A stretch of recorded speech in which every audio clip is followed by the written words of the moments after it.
Kumusta? Ako si Danny, isang service coordinator sa Regional Center dito sa Sunnytown, California.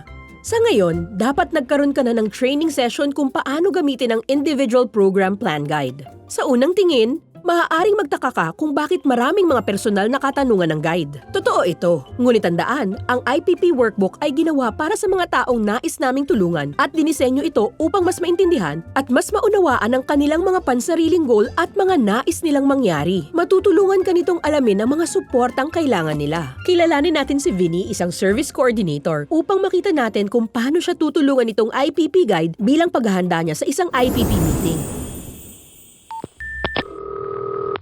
Hello Isabel, si Vinny to mula sa Regional Center. Tumawag ako para i-confirm yung IPP meeting ni Sofia bukas.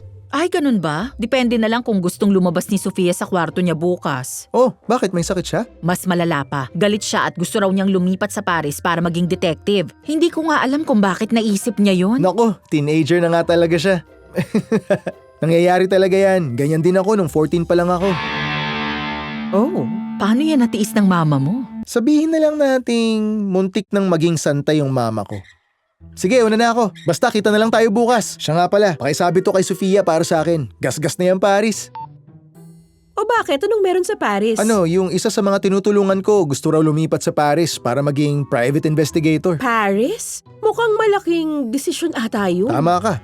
Halatang hindi naman niya gustong lumipat sa Paris. Pero Danny, paano kung may manghingi ng bagay na hindi natin maibigay? Inaalam ko muna kung anong dahilan kaya nila gustong makuha yon. Hindi natin kayang pondohan si Sofia para makalipat sa Paris. Pero kung tatanong natin bakit gusto mong lumipat na malayo, siguradong magugulat ka sa mga isasagot niya.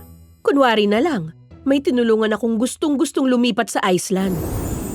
As in, sa tuwing mag-uusap kami, babanggitin niyang gusto niyang lumipat sa Iceland. Kaya tinanong ko siya nun, bakit gusto mong lumipat sa Iceland? At ang sagot niya, kasi hindi ako makatulog kung hindi malamig. May mas lalamig pa ba sa Iceland? Ah, ibig mong sabihin ayaw talaga niyang lumipat sa Iceland. Gusto niya lang palang makatulog ng mahimbing? Ayos yun. Hindi madali sa kahit sinong iparating ang mga gusto't kailangan nila. Diba ilang beses mo nang narinig mula sa iba na okay lang sila maski masama ang loob nila? Kaya pinapadala natin sila ng IPP guide para mapag-isipan na nila agad ng mabuti bago pa natin sila puntahan. Bali ang pagtanong ng ano ang pinakamagandang araw sa'yo, pwedeng may magbungang mga sagot mula doon? Gets ko na.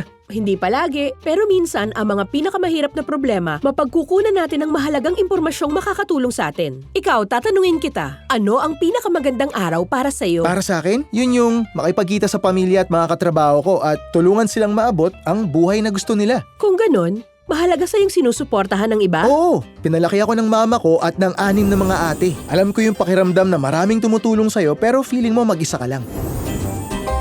Feeling mo nag-iisa ka? Hindi mag-isa, yung para bang walang nakikinig. Ako kasi yung bunso sa amin.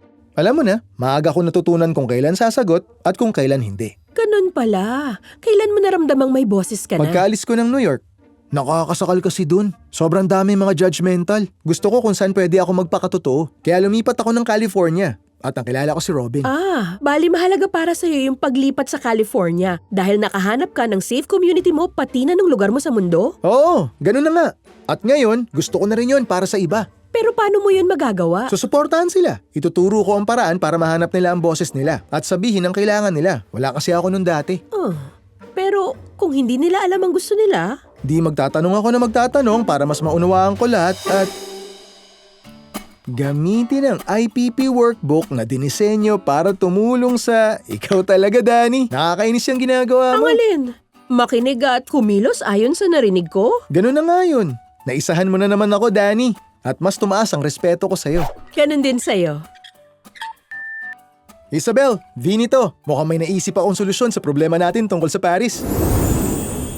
Ngayon, nalaman ni Vinny na ang IPP guide para sa mga taong tinutulungan namin ay may kasama ring workbook para mas makilala namin sila at para malaman kung anong mga kailangan at goal nila. Ngunit hindi lang ito tungkol sa pagtatanong. Tungkol din ito sa pakikinig at pagkilos ayon sa narinig natin. Tandaan, ang person-centered planning ay hindi para makagawa ng mas magandang paperwork. Ito'y para makatulong gumawa ng mas magandang buhay.